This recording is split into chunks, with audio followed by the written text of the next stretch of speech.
everybody, and good afternoon at 2 minutes past 12 here on the West Coast. I get to say that.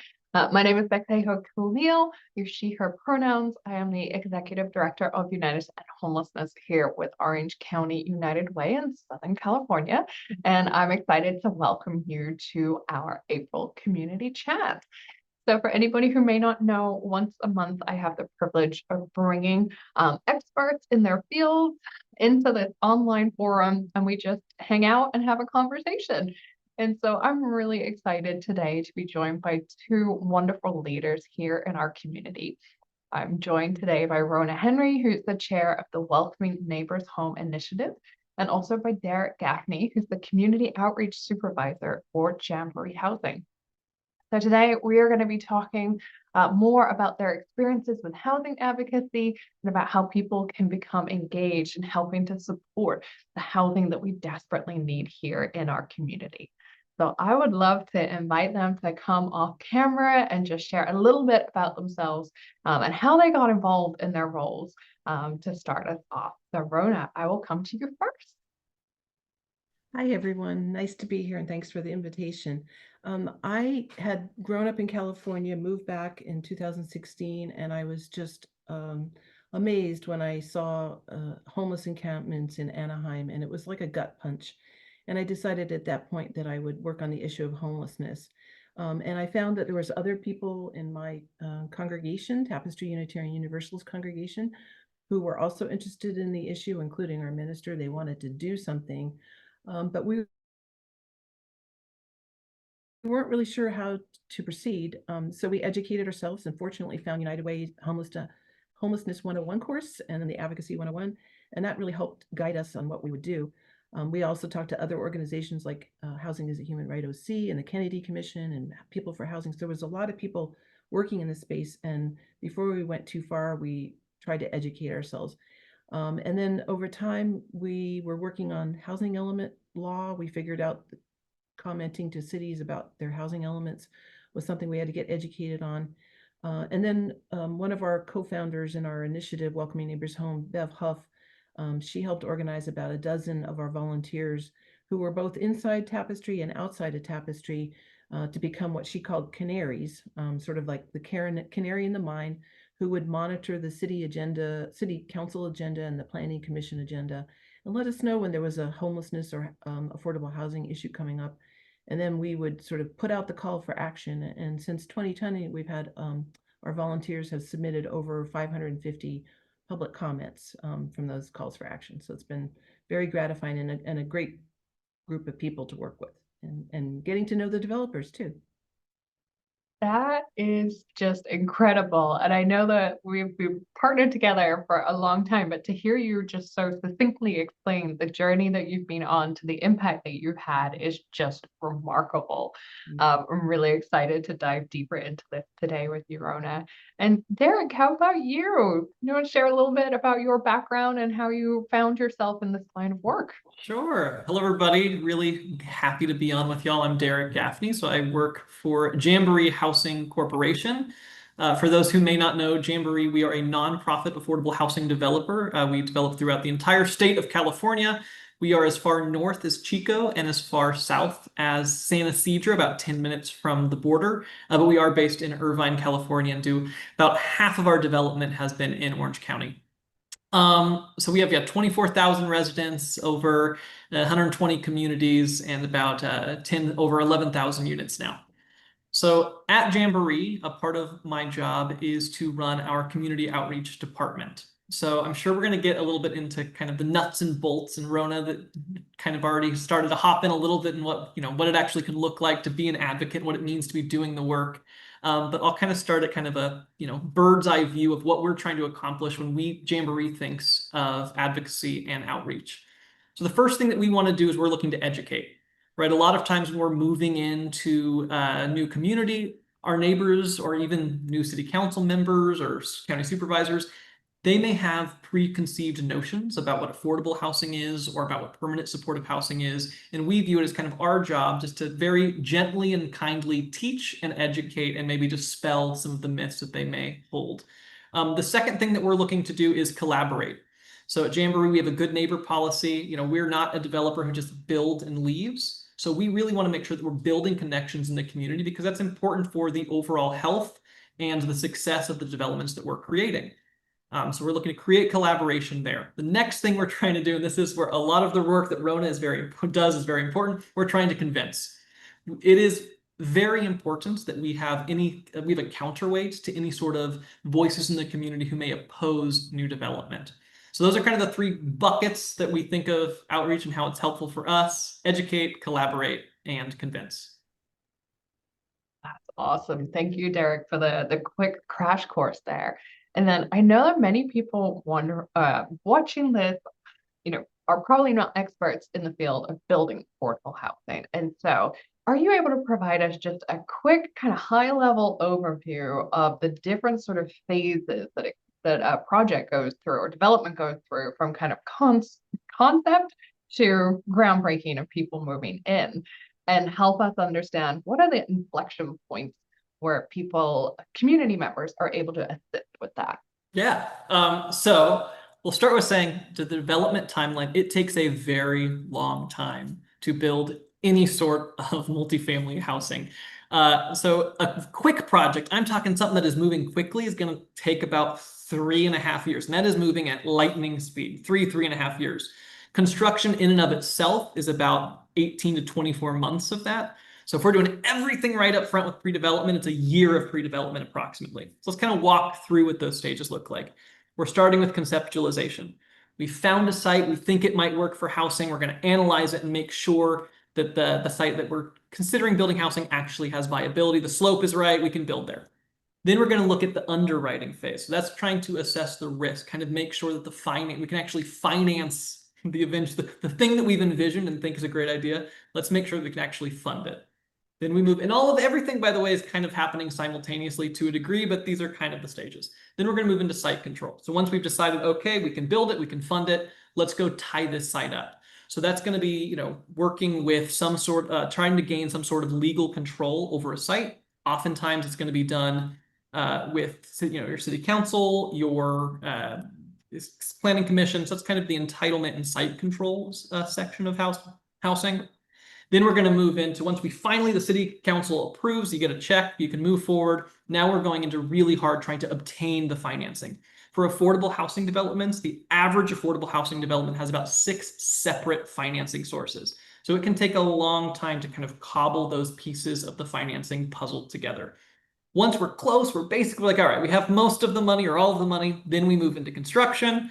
18 to 24 months, and then after construction, we're trying to lease up the building and then obviously put it into operation. So where are the inflection points for advocacy and outreach? From a Jamboree, we will say that we do community outreach throughout the entirety of the existence of our project, right? So throughout the entire time, we are making sure that we are finding ways to engage and communicate with the community.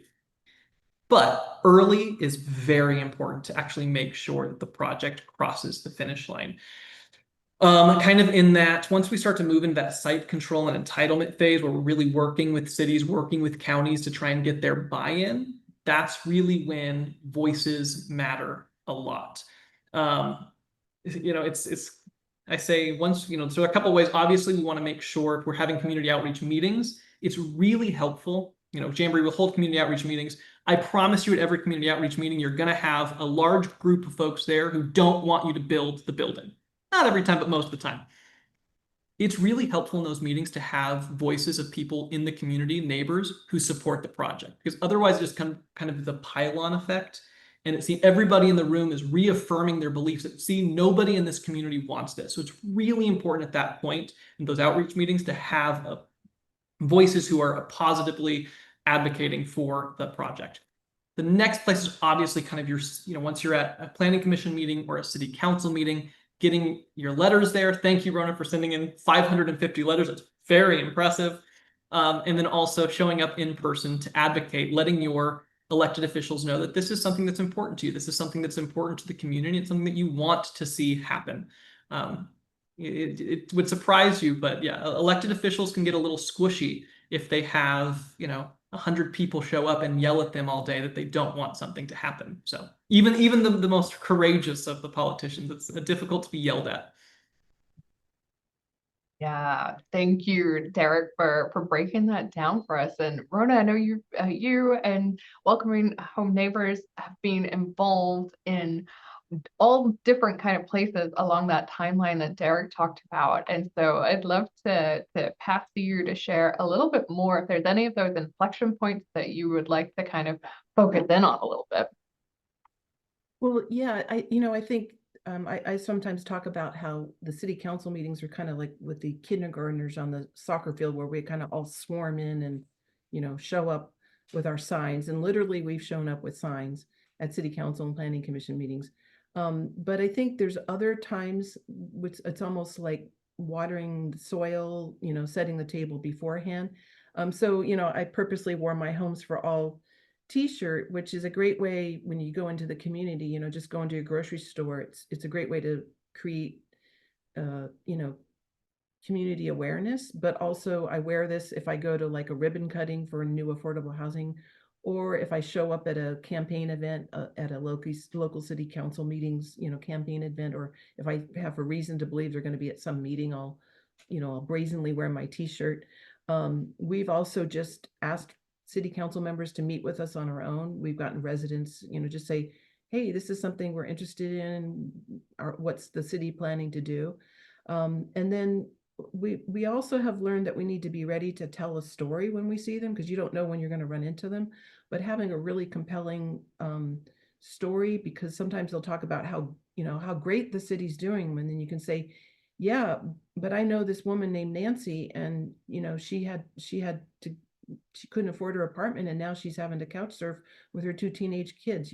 Those kinds of stories I think are really compelling, and it's important, I think, for the advocates to sometimes respectfully show frustration and impatience for how long the city is taking to do something about this. That's, because I think other people sort of have to be polite, but we need to politely be showing our frustration. I think that was a beautiful kind of illustration of how this works from both the developer having all of the official meetings and then the advocates, the housing champions having those, proactive conversations, even some agitating conversations, all with the end goal of getting more housing built. And then I know, Rhoda, that you've been involved in a lot of different ways when there hasn't been like a specific development that's in the pipeline. And so a little bit more focus on what you're talking about, that general kind of awareness and influencing in your community. Do you have any more examples of what that looks like that you'd like to share with us? I do. One of my most fun examples, and I thought this might be a little hokey, but it turned out to be really fun, is we go in the 4th of July parade for Lake, as it happens, Lake Forest, where our church is. And yeah, I think you have a picture of it. And it's just really fun to be walking down through the parade and then having people applaud when they see our signs. One person yelled out to me, "You're my favorite group," because the issue was so important to them. So and then also those city council members are in the parade or watching the parade go by. So they all, to see 24 people marching is always fun. We also send letters to the editor. And we've partnered, for example, with United Way to host educational events about National Hunger and Homelessness Week at our church. So we've, not only to our church community, but we've invited people from outside. And then also we've had members who will work to place stories in local press. So those are ways that we try to, again, get the word out when there's not a specific issue. Thank you so much, Rona. And Derrick, I'd be curious from your point of view, with everything that Rona just shared, how does that help in the work that you're doing? Yeah, so Rona, I loved the metaphor you made of like watering the soil, right? Like you're creating fertile ground. So when we do move into a place, maybe it's not the first time that a council member is having to hear about the concept of affordable housing, and not, so you're doing the education piece kind of upfront for us that helps expedite the timeline, right? Because now all of a sudden we already have council members who are bought in, they're ready to go, they want to build housing in their community. So you're really making fertile ground. That's very helpful. I think the other, kind of piece about that, Rona, that I really liked was you doing the work, all that work up front. I'm thinking of like, you're finding ways to continually tell the people who are decision makers in your community that this is something that's important to you. So even like, you could emailing them when an exciting project, comes on that you think this is great. I'm really glad this being built here. Let them know about it. Show them the project. Let them know that people are actually excited about having this come into their neighborhood. Yeah, it's extremely helpful for us if there's already a base of advocates. It doesn't, for me personally, it means that I don't have to go out and try to find people. I can go to folks like Rona. I can go to folks like United to End Homelessness and say, okay, we have this thing coming up. The infrastructure of advocacy already exists. Help me get the word out. Help me convince the folks who you're already building relationships with in the community. As a developer, we have some self-interest in making sure that we can continue to get projects built. So I think, the politicians may look at us a little less favorably as they will their own constituents. Y'all don't have, there's no agenda behind it. You just really, truly want this housing. You really, truly believe it's the right thing. Obviously, we do too, but we can be viewed as, not always, developers aren't always viewed as the most, in the most friendly terms. So it is very helpful to have folks in the community out there doing the work.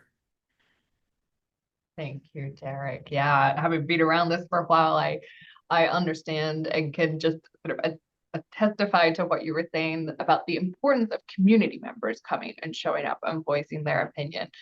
That's what really matters to a city council person, is that the person who's talking lives in their community, Yes. Is a member of their community, and doesn't have any sort of potential benefit to the, personal benefit to the thing that's being proposed. Right. Yeah. Whenever I'm writing talking points for someone who's going to speak at city council for the first time, I always say the first thing you say is your name, that you're, let's say you're an Irvine resident and how many years you've lived there. Really make sure that they understand you are a part of this community. You are there. You are going to stay, and this is what you want. So. Absolutely. Oh, so I want to switch just a little bit, and it would be remiss in a conversation connected to advocacy and housing to not recognize that we are, living in some times of uncertainty around what's happening at the federal level. And so with that, we've certainly been encouraging people to get more involved at the local level. And so I would just love to hear from either of you about ways that people have felt that they've become empowered as they engage with it. And, I think having that local connection, local involvement can give us, when we're feeling a little uncertain, it gives us something to connect to and something to be a part of. And so I'd love to hear from each of you, your thoughts on that, or perhaps what you've seen yourself. Rona, I'll pick on you first. Sure. Okay. Well, a really recent example was last month in Lake Forest. They had a project, National Court had a project called Aspen Court. And they were voting, the city council was voting whether or not to approve a loan that they were going to make on this project. And happily, they did approve it. And I actually wasn't too worried about it. We had reason to believe that they were going to approve it. But this is, again, I just wanted to bring another example. With our Homes for All coalition, which we've been working on with the Kennedy Commission, we had gone to a community event at Gates Children's Festival, Gates School Children's Festival. And this was like last year. We had collected letters that was just basically asking the council to do more family housing. And this project was a family housing project. And we brought those letters to the council. So we were sort of holding on to them. And that was so cool when they, the Kennedy Commission staff brought the letters and they said, wow, that's a lot of letters. But then the reaction that I got, because we asked people to send in comments at that for that meeting, I actually had people thank me afterwards. They said, thank you for, giving us something that we could do. They appreciated the opportunity. And then the other thing is, when it got approved, we made sure we told people that, and that made them feel really good that something that they did actually, came to pass. So that felt good. Yeah, I'll kind of piggyback. I mean, the expert on kind of the grassroots, on the ground, local advocacy, that's Rona, right? Like that is, you are truly doing the work. I kind of piggyback off of all of the work that y'all are doing, and I benefit from the work that you're doing. So I'm going to start at the federal level for a second and there's obviously a lot of uncertainty, but maybe a little nugget of positivity. Historically, affordable housing has actually been something that has a lot of bipartisan support. The low income housing tax credit, which is how we finance most of our units, those are going to be, it's a 1986 bill that was, an agreement between then Democratic Speaker Tip O'Neill and President Ronald Reagan. Since then, it has continued to have bipartisan support, including right now, there's actually a bill that was introduced in this Congress to improve the affordable housing tax credit. And it has 62 co-sponsors that are Republicans and 62 co-sponsors that are Democrats. One of those is actually Young Kim here in Orange County. She's a Republican co-sponsor on that bill. So a little bit of hope there for trying to find just a little bit of positivity. So again, kind of advocacy. Write in and thank her for supporting that bill. I can throw it in the chat too if you want. Let her know that it's very important that we continue to have this funded, or we're going to be in a lot of trouble. So let's thank Young Kim for that. The other thing that I find interesting about local advocacy on housing is it creates kind of strange bedfellows, right? Which I think is kind of nice because a lot of different people across the political spectrum support development and support housing, which right now in this very, divided time that we live in, I think it's nice to be able to have friends advocating for the same thing who you may not share the same political views, but on housing you can agree it's necessary for your community, it's necessary for the economy, it's necessary for the folks who just need an affordable place to call home. Absolutely. That's a beautiful place to land your comments and your thoughts on that. And I will say, I think we see that also in the homelessness world where there is absolutely a place where shared values come together when it comes to housing and homelessness. I would love to hear from each of you if there is a particular situation that comes to mind where you saw the involvement of community members really help shape a development. And so I don't know who wants to jump in first on this one. I'll let you fight it out. I guess, Rona, you had to go first. I'll go first this time. I'll jump in. So I'll take it back. I'll think of those three buckets that I talked about earlier, and I'll be quick because we're running low on time. But educate, collaborate, and convince. So educate, I think of a project in Mountain View up north in the Santa Clara County. We moved into a very, affluent neighborhood. We were building a permanent supportive housing. It was a hotel conversion, and people were scared. We would show up to these meetings and people had very negative ideas of what was going to happen on that site, what we were going to build and create. That first meeting, we had the meeting. We take comments after every meeting to kind of see how it went. The comments were largely negative. People were still extremely concerned about this project. They didn't believe us. By the fourth community outreach meeting, the comments that were coming in at the end were actually saying, okay, you know what? I understand this now. I still have concerns, but I trust you. I'm grateful that you've been here. And now I can get a concept of what this is going to be. Very helpful in that community. Collaborate. I think of Fenimore Place in Anaheim. So that is, for those who don't know, it's one of our developments in Anaheim. It is a really cool development because up front, we made sure we did a lot of work with the community, speaking with folks, community leaders, and also elected officials and city staff there. We were identifying service gaps. So not only did we develop housing there, we built alongside of it, and actually inside the same building is a child guidance center, which provides mental health care for low-income children and families. We have a Head Start clinic or a Head Start center for preschool. And then we also have a health clinic there as well. So really finding the service gaps, collaborating, making sure that as a community, we're building something that's helpful. Convince, I think of Costa Mesa, thanks to some of the work done right here by the United Way and United to End Homelessness. We had an 8-0 vote on our upcoming Costa Mesa Senior project there. That is, I'm not sure that 5, 6, 7 years ago, we could have had an 8-0 vote in Costa Mesa for affordable housing. So that is the work. Like Rona said, we fertilized the ground, we made it, ready to build housing, and it's taken us about a decade, but finally we've gotten there and we're going to actually build housing, affordable senior housing in Costa Mesa. So we're very excited about that. So those are 3 projects that come to mind off the top of my head. Thank you, Derrick. And as a Costa Mesa resident, I can tell you I've been involved in advocating for housing for 13 years in that city. And so I join with you the celebrations around this It took us a while, but we got there. Yeah. So, and I think that goes to show, sometimes we're in this for the long run. As you mentioned, a development cycle takes a long time. That community goodwill can take a long time. But when you get a sweet moment like that of a, unanimous a vote, that's fantastic to just be able to let that sink in. And then Rona, I'll come to you to see if you have anything that you'd like to add before I wrap us up. Sure. Well, I'll keep this brief. I have a longer version. It's a great story. But when we worked in San Clemente, I work with Kathy Esfahani in the San Clemente Affordable Housing Coalition. And Memorial Care wanted to close or redevelop their hospital, but the community really wanted community members really want to keep that hospital, and people were sort of opposed to, they were talking about doing a senior housing mixed use development. And at first they weren't paying attention to us, and then they started figuring out that there was a lot of community opposition. So they were willing to meet with Kathy. And there was a lot of intrigue in this, but I will say that in the end, because we were able to turn out lots of people to support them, they went up from 5% very low income to 8%, which was double the city's inclusionary requirement. And while that doesn't sound a lot, we felt like it was a good precedent that it was double the inclusionary.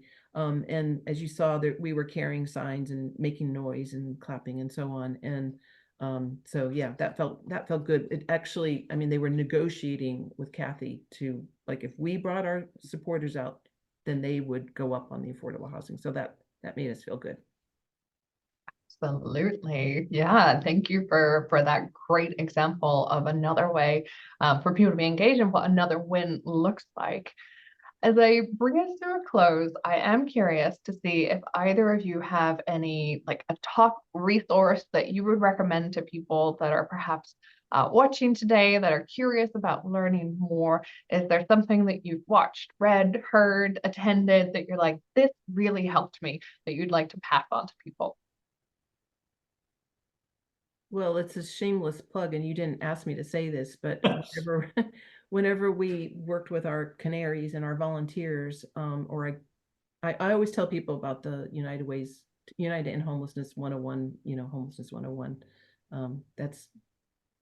That's where I would direct people. Well, thank you, Rona, for the shameless plug. I would agree. It's a really great resource.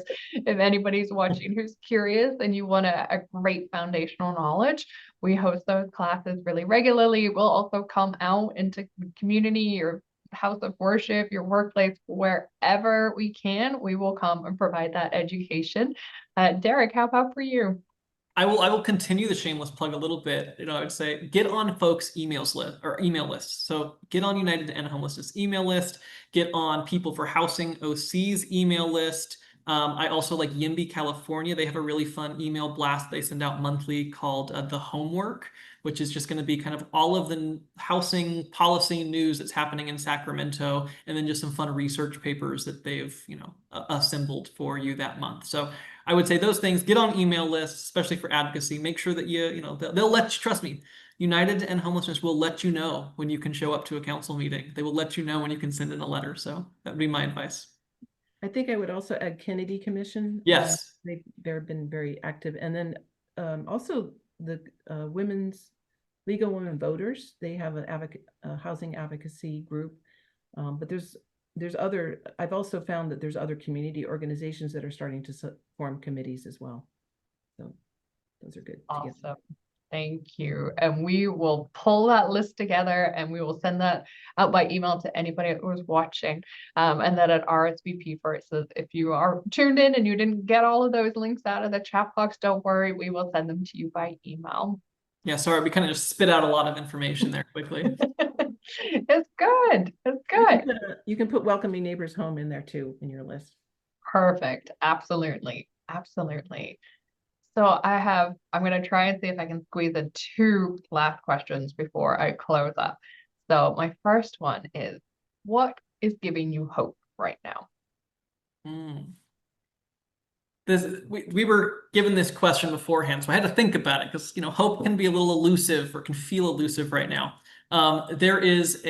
Recently I heard a quote from a book by Cornel West that I liked. And I'm going to butcher the quote a little bit and I'll paraphrase, but it's something to the effect of, hope is not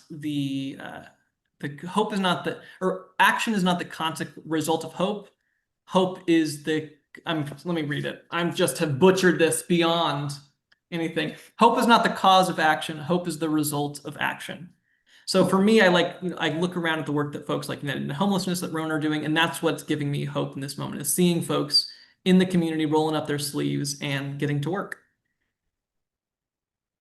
I guess what I would say is, you sort of have to have patience in this work. But when I saw this question, what made me think of it is I realized that Lake Forest, which was the very first place I worked, they've already approved 4 affordable housing developments, and just last month they approved another one. And the first time I went to one of their meetings, it was a 3-2 vote. This time it was 100% for it. So yeah, I would say be patient, and that gives me hope when you actually see the result. That's wonderful to hear, kind of that trajectory and staying with this for the long term. So my final question is, what does home mean to you? And Rona, I'll ask you first. Comfort, safety, and feeling at ease. You feel comfortable. You can relax when you're home. For me, home is community and family. Well, thank you so much to both of you for joining us today, for sharing about your experiences, sharing your expertise, sharing the fascinating journeys that you have both been on to help make sure that we have more affordable housing in our community. We are very lucky to have both of you playing the roles that you're playing here in Orange County. For anybody who's watching, a quick poll is going to pop up on your screen. So we always appreciate getting the feedback from you about how we can better shape our community chat. And that does bring us to the end of our time together today. So thank you, Rona. Thank you, Derrick, so much. This will go up on our YouTube channel in a couple of days, and we really appreciate your time today. Thank you, everyone. Thanks, Becks. Thank you.